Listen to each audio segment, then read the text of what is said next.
ولادت باسعادت کے بعد 3-4 دن تک آپ کی والدہ نے آپ کو دودھ پلایا، پھر آپ کے چچا ابو لہب کی آزاد کردہ کنیز سویبہ نے، اور پھر حلیمہ سعدیہ نے دودھ پلایا۔ اکثر سیرت نگاروں نے کنیز کا نام صوبیہ ہی لکھا ہے، لیکن دراصل اس کا نام سویبہ تھا۔ جس طرح صحیح بخاری اور سیرت نگاری کے عالمی مقابلے میں اول آنے والی سیرت نبوی پر مستند کتاب الرحیق المختوم میں مذکور ہے۔ دودھ پلانے کی ذمہ داری ماہ ربیع الاول 52 قبل ہجری یعنی اپریل 571 عیسوی میں سونپی گئی۔ اس زمانے میں عرب میں یہ دستور تھا، جو آج کے دور میں بھی باقی ہے، کہ نوزائیدہ بچوں کو دودھ پلانے کے لیے شرفاء ابتدا ہی سے دیہات میں بھیج دیا کرتے تھے، تاکہ دیہات کی صاف ستھری اور کھلی آب و ہوا میں ان کی پرورش ہو سکے، زبان اہل عرب جیسی فصیح ہو جائے، اور اہل عرب کی دیگر خصوصیات اوائل عمر ہی سے بچوں میں راسخ ہو جائیں۔ اس دستور کے مطابق سال میں 2 مرتبہ بنی سعد کی عورتیں شیرخوار بچوں کی تلاش میں آیا کرتی تھیں۔ چنانچہ آپ کی پیدائش کے 8 دن بعد انہی عورتوں کے ساتھ حلیمہ سعدیہ بھی تشریف لائیں۔ دوسری عورتوں کو تو مکہ مکرمہ کے کھاتے پیتے گھرانوں کے بچے دودھ پلانے کے لیے مل گئے، لیکن حلیمہ سعدیہ خالی ہاتھ رہ گئیں۔ نبی کریم صلی اللہ علیہ وسلم چونکہ یتیم تھے، اس لیے انعام و اکرام کی امید کم تھی، اس لیے کسی عورت نے ان کے گھر کی طرف توجہ نہ کی۔ آخر جب روانگی کا وقت آیا تو حلیمہ کو خالی ہاتھ جانا بہت ناگوار گزرا، اور اللہ تعالی کی طرف سے ان کا دل اس یتیم بچے کی طرف کھنچنے لگا۔ چنانچہ انہوں نے اپنے شوہر حارث سے جا کر کہا، اللہ کی قسم مجھے یہ اچھا نہیں لگتا کہ میری ساری سہیلیاں تو بچے لے کر جائیں اور میں اکیلی کوئی بچہ لیے بغیر جاؤں، میں جا کر اس یتیم بچے ہی کو لے لیتی ہوں۔ شوہر نے یہ سن کر کہا، کوئی حرج نہیں، ممکن ہے اللہ ہمارے لیے اسی میں برکت عطا کر دے۔ اس کے بعد انہوں نے جا کر بچے کو لے لیا۔ قافلہ روانہ ہوا، سب سوار ہو کر چل پڑے۔ حلیمہ سعدیہ بھی آپ کو لے کر چلیں۔ حلیمہ کی اونٹنی دبلی پتلی، دیکھنے میں مریل اور چلنے میں سب سے سست رفتار تھی، لیکن جو ہی حلیمہ سعدیہ آپ کو لے کر اس پر سوار ہوئیں، یکا یک وہ برق رفتار ہو گئی۔ باقی عورتوں نے اس منظر کو حیرت سے دیکھا کہ حلیمہ سعدیہ کی مریل اونٹنی ان کی طاقتور اور تیز رفتار اونٹنیوں سے آگے نکلی جا رہی تھی، اور پھر وہ ان سب کو پیچھے چھوڑ گئی۔ یہ تبدیلی دوسری عورتوں کے لیے کسی معجزے سے کم نہیں تھی۔ حلیمہ کے والد ابو زویب کا نام عبداللہ بن حارث تھا، وہ نبی صلی اللہ علیہ وسلم کے رضائی نانا ہوئے۔ حلیمہ کے شوہر کا نام حارث بن عبد العزیٰ تھا، یہ دونوں ہی قبیلہ سعد بنی بکر بن حوازن سے تعلق رکھتے تھے۔ اسی طرح حارث کے بچے آپ کے رضائی بھائی بہن ہوئے۔ جب تک آپ صلی اللہ علیہ وسلم حلیمہ سعدیہ کے گھر رہے، ان کا گھر برکتوں سے مالا مال رہا۔ حلیمہ بیان کرتی ہیں کہ وہ جب آئی تھیں تو قحط سالی کا دور تھا۔ ان کے پاس ایک گدھی تھی جو اس قدر دبلی پتلی اور مریل تھی کہ پورے قافلے میں سب سے سست اور مریل چال چلتی تھی۔ ایک اونٹنی بھی تھی، مگر وہ قطرہ دودھ کا نہیں دیتی تھی۔ حلیمہ کا اپنا بچہ بھوک سے بے قرار ہو کر بلکتا رہتا تھا، خود سوتا نہ ماں باپ کو سونے دیتا، مگر جب وہ آپ کو لے کر اپنے گھر آئیں اور آپ کو گود میں لیا تو سینہ دودھ سے بھر گیا، یہاں تک کہ آپ نے پیٹ بھر کر دودھ پیا، اور آپ صلی اللہ علیہ وسلم کے ساتھ حلیمہ کے بیٹے نے بھی خوب دودھ پیا۔ پھر دونوں آرام کی نیند سو گئے۔ اس رات حلیمہ کا بچہ بالکل نہ رویا۔ ادھر شوہر اونٹنی کے پاس گیا تو کیا دیکھتا ہے، تھن سے دودھ ابلا چاہتا ہے، چنانچہ وہ دودھ دوہنے لگا۔ اس نے اس قدر دودھ دوہا کہ گھر کے سب برتن بھر گئے۔ دونوں نے خوب دودھ پیا اور آرام کی نیند سو گئے۔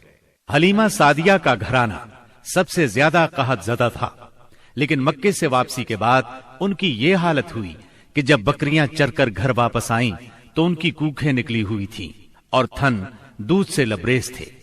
اب گھر والے خوب دودھ پینے لگے، جبکہ قحط کی وجہ سے دوسرے گھرانوں کو دودھ بالکل نہیں ملتا تھا۔ یوں اس گھرانے کو مسلسل خیر و برکت نصیب ہوئی۔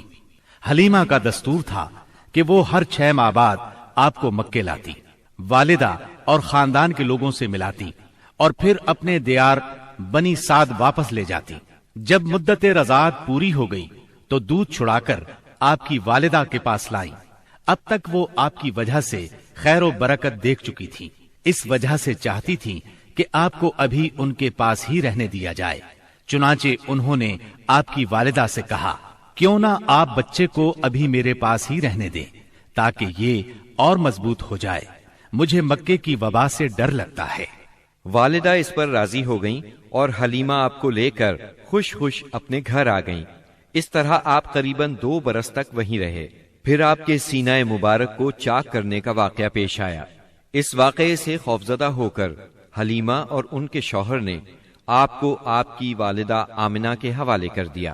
انس بن مالک رضی اللہ عنہ بیان کرتے ہیں، آپ بچوں کے ساتھ کھیل رہے تھے کہ جبریل علیہ السلام تشریف لائے، آپ کو لٹا کر سینہ چاک کر دیا، پھر آپ کا دل نکالا اور اس میں سے ایک لوتھڑا نکال کر فرمایا، یہ تم سے شیطان کا حصہ ہے۔ پھر دل کو سونے کے تشت میں زمزم کے پانی سے دھویا اور واپس سینہ مبارک میں رکھ دیا۔ ادھر بچے دوڑ کر حلیمہ سعدیہ کے پاس آئے اور کہنے لگے، محمد کو قتل کر دیا گیا۔ وہ لوگ فوراً آپ کے پاس پہنچے، دیکھا کہ رنگ اترا ہوا ہے۔ سیدنا انس کا بیان ہے کہ میں نبی اکرم صلی اللہ علیہ وسلم کے سینے پر سلائی کا نشان دیکھا کرتا تھا۔ اس واقعے کے بعد آپ کو مکے پہنچا دیا گیا اور آپ نے اپنی ماں کے سایہ محبت میں اپنے خاندان کے اندر کوئی 2 برس گزارے۔ پھر والدہ، دادا اور ام ایمن کے ساتھ مدینہ منورہ کا سفر کیا، جہاں آپ کے والد کی قبر بھی تھی اور دادا کا ننھیال بھی تھا۔ آپ مدینے میں 1 ماہ رہ کر واپس ہوئے تو راستے میں آپ کی والدہ بیمار ہو گئیں اور مقام ابوا پہنچ کر انتقال کر گئیں۔ انا للہ و انا الیہ راجعون، انہیں وہیں دفن کیا گیا۔ اب بوڑھے عبد المطلب آپ کو لیے مکے پہنچے۔ ان کے دل پر آپ کی والدہ کی وفات کی وجہ سے گہرا اثر تھا۔ آپ کے لیے ان کے دل میں ایسی محبت پیدا ہوئی کہ خود ان کے اپنے بیٹوں کے لیے ویسی محبت نہ تھی۔ وہ آپ کی بہت قدر کرتے، اپنی اولاد سے بڑھ کر چاہتے، خوب اکرام کرتے، اپنے لیے تیار کرائے گئے خاص فرش پر انہیں بٹھاتے، اس فرش پر کسی اور کو نہ بیٹھنے دیتے، پیٹھ پر ہاتھ پھیرتے، آپ کی نقل و حرکت دیکھ کر خوش ہوتے۔ انہیں یقین تھا کہ مستقبل میں آپ کی نرالی شان ہونے والی ہے، لیکن ابھی آپ کی عمر 8 برس 2 مہینے کی ہوئی تھی کہ عبد المطلب بھی انتقال کر گئے۔ اب آپ کے چچا ابو طالب نے آپ کی کفالت کا بیڑا اٹھایا۔ یہ آپ کے والد کے سگے بھائی تھے، انہوں نے بھی آپ سے خاص رحمت اور شفقت برتی۔ وہ مالدار تو نہ تھے، لیکن آپ کی کفالت کے بعد اللہ تعالیٰ نے ان کے تھوڑے سے مال میں اس قدر برکت دی کہ ایک آدمی کا کھانا پورے کنبے کے لیے کافی ہو جاتا تھا۔ خود آپ بھی صبر و قناعت کا نمونہ تھے، جو ملتا اسی پر قناعت فرماتے۔ جب آپ کی عمر 12 برس اور کہا جاتا ہے کہ مزید 2 ماہ اور 10 دن ہوئی تو آپ کے چچا ابو طالب نے تجارت کے لیے ملک شام جانے کا ارادہ کیا۔ آپ کو ان کی جدائی بہت گراں گزری۔ ابو طالب خود بھی متاثر ہوئے، لہٰذا آپ کو اپنے ساتھ لے لیا۔ قافلہ ملک شام کی حدود میں پہنچا تو شہر بسرا کے قریب پڑاؤ کیا۔ بحیرہ نامی عیسائیوں کا ایک راہب اپنے گرجے سے نکل کر ان کے پاس آیا اور قافلے کے درمیان سے گزر کر نبی صلی اللہ علیہ وسلم کے پاس پہنچا۔ پھر آپ کا ہاتھ پکڑ کر بولا، یہ دنیا کے سردار ہیں، پروردگار عالم کے رسول ہیں، اللہ انہیں رحمت عالم بنا کر بھیجے گا۔ میں انہیں مہر نبوت سے بھی پہچانتا ہوں۔ یہ کندھے کے نیچے نرم ہڈی کے پاس سیب کی طرح ہے اور ہم اس کا ذکر اپنی کتابوں میں بھی پاتے ہیں۔ پھر اس نے قافلے کی دعوت کی اور ابو طالب سے کہا، انہیں یہاں سے واپس بھیج دیں، ملک شام نہ لے جائیں، کیونکہ انہیں یہودیوں سے خطرہ ہے۔ اس پر ابو طالب نے غلاموں کے ہمراہ آپ کو مکے بھیج دیا۔ جب آپ کی عمر 15 برس ہوئی تو ذیقات کے مہینے میں اوکاس کے بازار میں ایک لڑائی ہوئی۔ اس لڑائی میں ایک طرف قریش کے قبائل تھے اور دوسری طرف قیس اور اعلان کے قبائل تھے۔ دونوں میں گھمسان کا رن پڑا، فریقین کے کتنے ہی آدمی مارے گئے، لیکن پھر انہوں نے صلح کر لی اور طے پایا کہ دونوں طرف کے مقتولین گنے جائیں۔ جدھر زیادہ ہوں ادھر والے زائد مقتولین کا خون بہا لے لیں۔ اس کے بعد جنگ ختم ہو گئی اور باہمی دشمنی کو ختم کر دیا گیا۔ اس جنگ میں نبی کریم صلی اللہ علیہ وسلم بھی شریک تھے، لیکن آپ نے لڑائی میں براہ راست حصہ نہیں لیا، اپنے چچاؤں کو تیر تھماتے تھے۔ اس جنگ کا نام جنگ فجار ہے۔ یہ نام اس لیے مشہور ہوا کہ اس میں حرام مہینے کی حرمت پامال کی گئی۔ فجار نام کے واقعات 4 بار پیش آئے، ہر سال ایک واقعہ پیش آتا رہا۔ جنگ فجار والا واقعہ آخری تھا۔ اس سے پہلے کے 3 واقعات میں ہلکے پھلکے جھگڑے ہوئے، شدید لڑائی صرف اسی چوتھے واقعے میں ہوئی۔ اس جنگ کے بعد ذی-قعدہ ہی کے مہینے میں 5 قبائل کے درمیان ایک عہد نامہ طے پایا۔ اس عہد نامے کو حلف الفضول کہا جاتا ہے۔ ان قبائل کے نام یہ ہیں: بنو ہاشم، بنو مطلب، بنو اسد، بنی عبد العزا، بنو زہرہ اور بنو تیم۔ اس کی وجہ یہ ہوئی کہ یمن کا ایک آدمی اپنا سامان تجارت لے کر مکے آیا۔ عاص بن وائل نے اس سے وہ مال خرید لیا، لیکن قیمت ادا نہ کی۔ اس نے بنو عبد الدار، بنو مخزوم، بنو سہم اور بنو عدی سے فریاد کی، لیکن انہوں نے کوئی توجہ نہ دی۔ چنانچہ اس نے ابو قبیس کے پہاڑ پر چڑھ کر چند اشعار پڑھے، جن میں اپنی مظلومیت کا نقشہ کھینچا اور آواز لگائی کہ کوئی تو اس کا حق دلانے کے لیے اس کی مدد کرے۔